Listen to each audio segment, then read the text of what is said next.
ya. Saya ingin ajak Bapak Ibu untuk memahami lebih mendalam ya tentang manajemen keuangan, mindset tentang bagaimana mengelola keuangan dengan lebih baik. Dan nanti saya akan perkenalkan suatu konsep ya yang namanya PBS model. Apa itu ya Bapak Ibu ya, PBS model ya? Ini kurang lebih yang nanti akan saya bawakan supaya ngomongnya lebih terarah ya. Dan nanti bagian menariknya agak akhir ya, sebelum penutup ada bintang tamu Bapak Ibu ya. Ada bintang tamu dan nanti sesi terakhir ditunggu-tunggu tuh ada pembacaan puisi dari Pak Yosep ya. Itu yang paling ditunggu-tunggu. Nah, saya harap Bapak Ibu, saya mewakili pengundang Anda, mohon menyimak ya, fokus dari awal sampai nanti selesai Bapak Ibu. Karena sayang kalau dilewatkan begitu saja. Saya tahu Ibu sangat sibuk ya, meluangkan waktu ini mungkin di reminder beberapa kali, ya, diingatkan. Mungkin minggu yang lalu ada tapi nggak sempat, lah ini baru sempat. Jadi mohon bisa menyimak dari awal sampai akhir supaya Bapak Ibu secara eksklusif bisa dapat informasi yang paling lengkap Bapak Ibu ya. Nah, kurang lebih ini yang ingin saya ceritakan ya, ada 9 segmen gitu ya. Saya mulai yang pertama dulu. Kita ngomong hal yang umum-umum ya tentang toko emas, belajar dari toko emas. Mohon Bapak Ibu jangan mikir wah toko emas berhayal ini ya. Jangan-jangan saya, Victor, Pak Yosef dan kawan-kawan lagi berhalusinasi ya tentang toko emas. Tapi coba Bapak Ibu pikir tentang industri atau toko emas ini Bapak Ibu ya. Saya seumur-umur belum pernah melihat toko emas bangkrut Bapak Ibu. Menarik ya. Apalagi waktu anak saya masih kecil SD biasanya kalau sarapan itu deket di sekolah, nganter anak sekolah gitu ya. Sebelum saya juga kerja kantor gitu kan, nganter dulu mampir sarapan lah di warung. Di situ ada salah satu langganan pemilik toko emas. Orangnya sederhana, cuma pakai kaos, mobilnya juga bukan mobil yang mewah-mewah banget gitu ya, tapi uangnya banyak Bapak itu. Ya, di balik kesederhanaan itu. Saya waktu itu dengan istri batin, wah enak ya punya toko emas. Saya amati itu betul, toko emas itu nggak ada yang bangkrut ya dari zaman ke zaman, malah bisa diwariskan tambah kaya anak keturunannya. Kenapa Bapak Ibu? Karena ini Bapak Ibu. Ya, saya kasih slide ada komik ini ya, sebelah kiri ini. Jadi toko emas itu adalah bisnis yang paling untung. Kenapa? Jualan emas, namanya jual produk ya, pasti dapat untung, betul ya? Ya. Sebaliknya, kalau ada orang ya pelanggan orang jual emasnya ke toko emas juga dapat untung, enak kan? Ya, jadi dia beli emas pun dengan harga yang spesial dapat untung juga ya. Tokonya sepi kayak zaman COVID itu ya, tahun 2019 kan toko emas sepi. Jangankan toko emas ya, industri bisnis lain juga banyak yang sepi karena orang di kondisi pandemi COVID itu tidak berinteraksi, ya kan? Toko-toko banyak yang sepi, tapi toko emas tetap berjaya. Kenapa? Ketika tokonya sepi, harga emas tetap naik, Bapak Ibu. Jadi ini bisnis yang benar-benar cuan, ya kanan kiri atas segala macam cara, pokoknya cuan. Itulah toko emas. Kenapa? Karena emas itu sendiri tidak kadaluarsa, tidak tergerus oleh tren, likuiditas tinggi, dan yang paling penting adalah menjadi aset yang terus bertambah. Harga emas itu cenderung naik terus, apalagi belakangan ini. Banyak toko emas itu diborong ya. Orang beli emas itu FOMO banget ya, apalagi dengan kondisi seperti saat ini ya. Saya rasa FOMO yang terjadi saat ini bukan sekali ini loh ya. Waktu beberapa bulan yang lalu Bapak Ibu masih ingat perang dagang ya, kondisi ekonomi dunia ya. Sekarang kan lagi ada hegemoni blok Amerika Sekutu dan blok Rusia, Cina dan lain sebagainya. BRIC gitu ya. Ada pergeseran ya. Kondisi ekonomi dunia ini penuh ketidakpastian ya. Dan Amerika dan Cina juga melakukan perang dagang ya, perang tarif berbagai macam. Apa yang terjadi? Ya banyak bank-bank, kemudian negara-negara memborong emas Bapak Ibu. Karena emas adalah safe haven. Ya, cara benteng terakhir cari selamat. Ya, cari supaya hartanya, uangnya, ekonominya nggak kolaps, stabil gimana? Simpen ke emas. Seperti itu Bapak Ibu. Ya. Yang ingin saya ceritakan ini sebetulnya simpel banget. Kalau level negara dan Bank Dunia aja mikir keselamatan ya, ekonomi itu dengan supaya stabil ada emas, kepikir nggak Bapak Ibu bahwa Anda sebagai perumah tangga yang ekonominya mungkin beda kelas banget ya, cuma sepersekiannya dari negara, kan perlu juga Bapak Ibu rumah tangga kita selamat ya, ada perlindungan finansial. Emas adalah pelindung yang pasti aman ya dibanding yang lain. Kalau uang Anda cuma di bank ditabung kena inflasi, emas nggak kena inflasi loh, malah nilainya makin naik ya. Jadi kalau kita mikir ya, punya pola pikir seperti toko emas itu sungguh tepat karena kita tinggal meniru apa yang sudah terjadi gitu ya. Nah, malam hari ini sebelum saya ngomong tentang bisnisnya investasi, nanti dulu Bapak Ibu. Ya, kita akan sama-sama belajar menggali tentang PBS model. Ya, bisa jadi hal ini hal baru loh. Ya, Bapak Ibu diundang teman, mungkin tidak terlalu dijelaskan ya tentang PBS model. Ya, harusnya PBS model ini diajarkan di sekolah kita, Bapak Ibu, supaya orang kalau ngumpulin duit ya, bekerja mencari nafkah itu harus ngerti tentang PBS model. Apa sih PBS model gitu ya? PBS model itu ngomong 3 hal. P pertama adalah personal level, B itu business level, dan S skill up level. Kalau Bapak Ibu bisa menyimak apa yang saya sampaikan ini secara runtut ya, jangan terlambat ikuti ya. Bapak Ibu akan menyesal kok nggak dari dulu mikir bisnis. Kok dari dulu mikirnya cuma nabung di bank. Nah, Bapak Ibu akan menyesal ya. Nah, malam hari ini saya akan membantu Bapak Ibu supaya cepat menyesal, supaya mikir, nggak usah muluk-muluk, mulai yang pertama dulu, level pertama, personal level Bapak Ibu. Personal level itu apa sih ya? Personal level adalah tentang titik balik kondisi keuangan Anda diawali dengan pola pikir manajemen keuangan yang benar. Ya. Bisa jadi selama ini Bapak Ibu cara mencari uang ya benar, punya karir, punya pekerjaan, punya jabatan, ya uang ada nih, buktinya ada nih, ya dapatkan uang gitu ya, Anda bisa memenuhi kebutuhan rumah tangga ya, anak, sandang pangan, keluarga, oke lah gitu ya. Tapi apakah kita sudah mengelola keuangan dengan lebih baik? Nah, itu yang menjadi pertanyaan. Ya. Nah, malam hari ini saya akan kenalkan 4 poin ini Bapak Ibu ya, kesalahan umum pola pikir keuangan. Nanti kita ngomong dikit ya, saya akan percepat uang dingin dan uang panas. Kemudian 4 level kesehatan finansial dan tentang multiple income, ada aktif, pasif dan portfolio income. Saya mulai yang pertama, pola pikir dulu. Nah, Bapak Ibu bisa refleksi sejenak ya. Saya pakai analogi yang simpel. Kalau Bapak Ibu cari uang ya, punya sumber pendapatan, entah jadi karyawan, jadi pengusaha, jadi apapun lah, pokoknya nambah duit ya, masuk ke saldo rekening Anda, itu ibarat Anda punya ember lalu ada keran nih, keran air, itulah sumber pendapatan Anda. Ya. Keran ini macam-macam, ada yang deres, ada yang setetes demi setetes gitu ya, macam-macam. Tapi pokoknya ada sumber income, ya udahlah lumayan, ada air. Pertanyaannya, air itu ditampung dalam ember yang bocor atau enggak? Ya, jangan sampai Bapak Ibu mencari nafkah ya, banting tulang, katanya yang terbaik untuk keluarga, nyekolahin anak, beli ini beli itu demi yang dicintai gitu ya. Tapi tanpa Anda sadari ember Anda bocor loh. Ya, hati-hati kalau bocornya di dasar, wah itu habis gajian enggak berapa lama langsung habis itu. Kalau ember bocornya lubangnya di samping-samping itu masih mending ada sisanya gitu ya. Bisa dipahami ya, bisa dibayangin ya tentang analogi ini. Nah, kebocoran ini itu biasanya karena apa? Gaya hidup yang tidak terkontrol.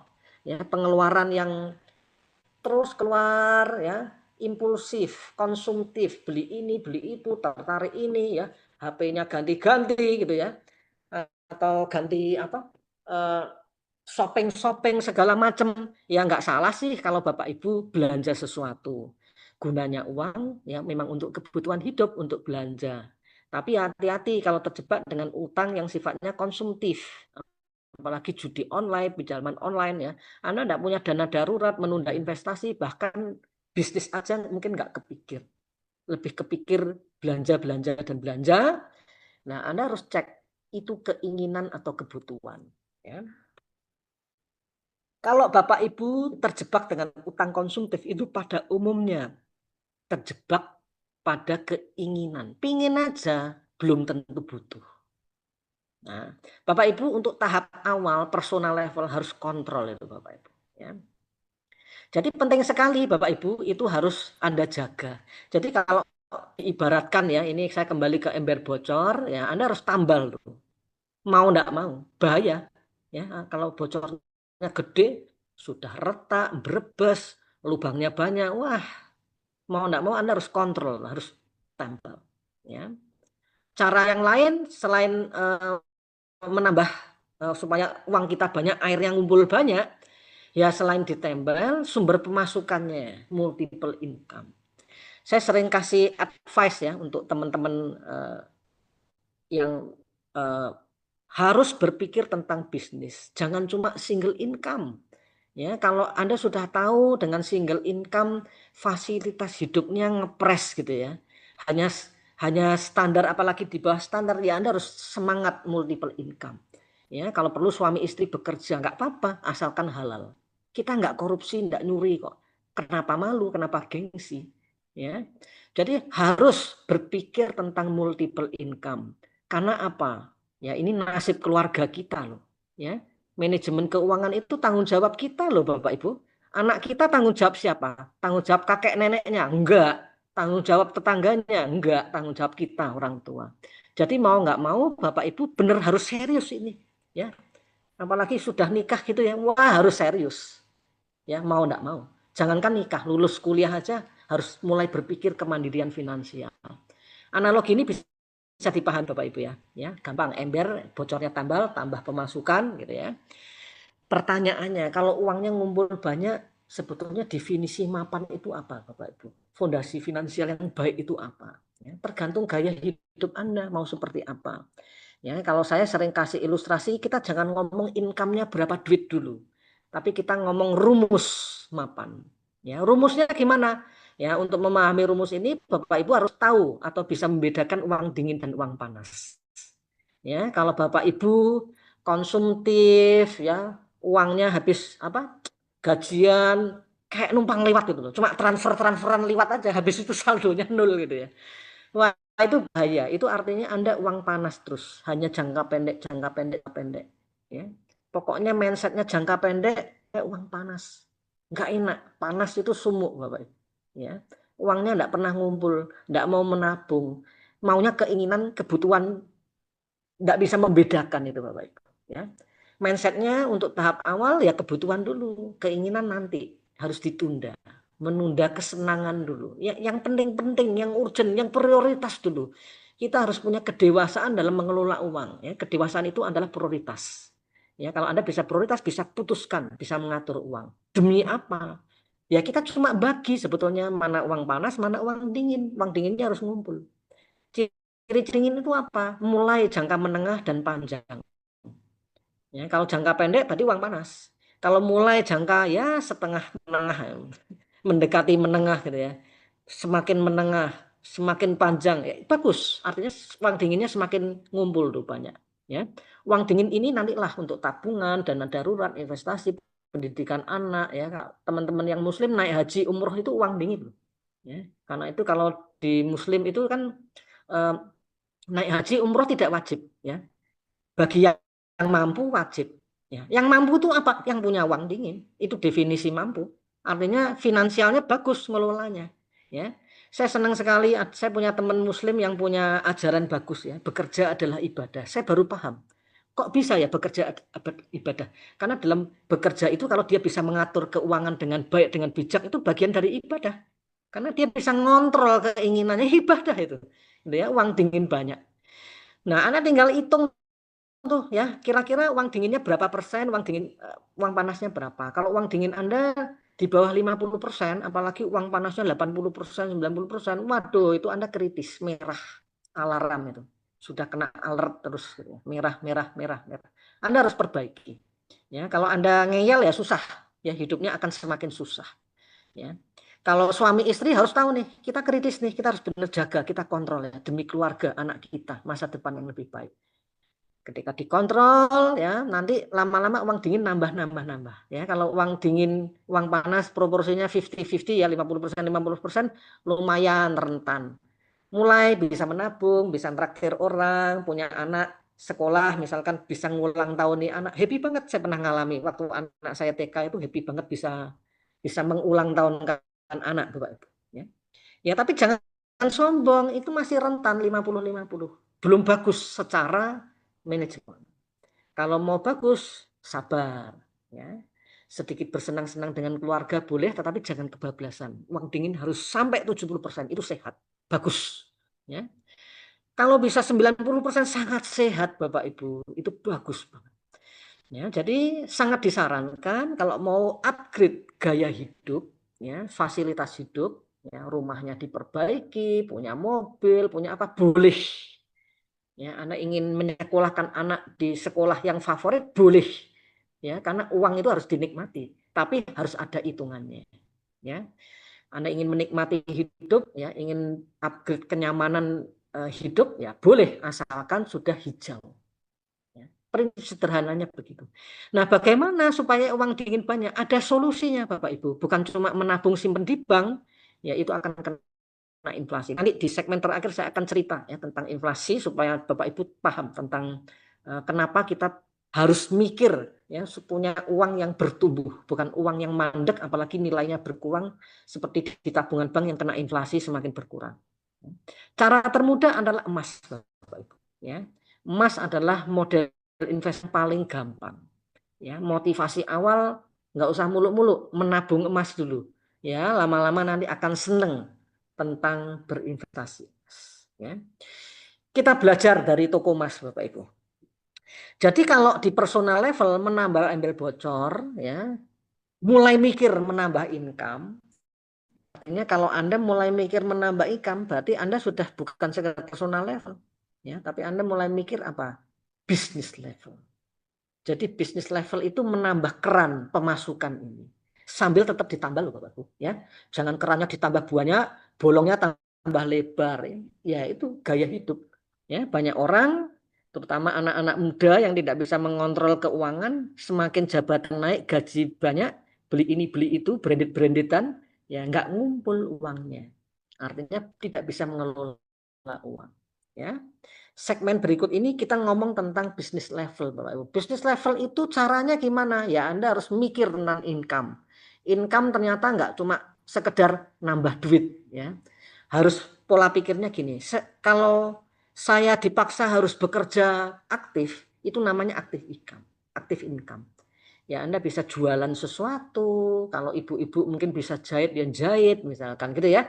Bisa masak catering, ada kesempatan. Nah, sekarang kan banyak ya online dropshipper gitu ya. Dan ngomong-ngomong ini nanti ada dropshipper emas loh Bapak Ibu, menarik ya. Itu Anda berusaha aktif namanya aktif income. Tapi kalau Anda bekerja atau berbisnis dengan mindset membangun sistem, ya, mindset membangun jaringan toko emas, ya, Anda mikirnya adalah mencolokin tim Anda ke sistem dan sistem yang bekerja untuk Anda, berarti mindset Anda sudah bukan aktif income, upgrade menjadi pasif income. Berikutnya, kalau Anda diam-diam dari pendapatan yang Anda dapatkan itu ya, Anda menabung emas, berinvestasi, itu secara nggak langsung Anda sedang mengumpulkan yang namanya portfolio income. Di grup saya, teman-teman, saya nganggapnya teman-teman gitu ya, karena berbagi ilmu edukasi banyak loh yang berawal dari menabung emas 0,1 gram, 0,5 gram, 1 gram, kumpul ya, dapat THR nggak langsung dibelanjakan ya, sebagian untuk namanya THR tunjangan hari raya ya dibelanjakan, tapi sebagian dia simpen ke emas. Ya, kenapa? Karena gini, karena emas akan growth. Ya, kalau dibelanjakan langsung habis, emas growth, ada sesuatu yang growth. Ya, itulah portofolio income Bapak Ibu. Ya. Nah, nanti akan ada cerita menarik ya tentang portofolio income. Nanti ada bintang tamu yang menjelaskan hal itu. Nah, yang paling menarik adalah ada suatu platform bisnis yang bisa mengcover 3 macam income ini, Bapak Ibu. Ya, kalau bisa mengcover 3 macam income ini, ya short, middle, and long term business. Apa? Ya usaha toko mas. Tapi menariknya di sini adalah toko emas Momapan adalah franchise toko emas yang terjangkau, Bapak. Kembali ke emas ya, inilah ciri-ciri atau kelebihan dari emas ya, tidak kadaluarsa. Ada suara masuk bocor ya, mohon saya mute. Ya. Dan menariknya kita bermain emas dan ada perusahaan yang luar biasa, Bapak Ibu. Ya, jadi kalau kita mau bermain emas, gampangannya gini, beli emas, menabung emas, emasnya di mana? Di toko emas mana? Di pabrik mana?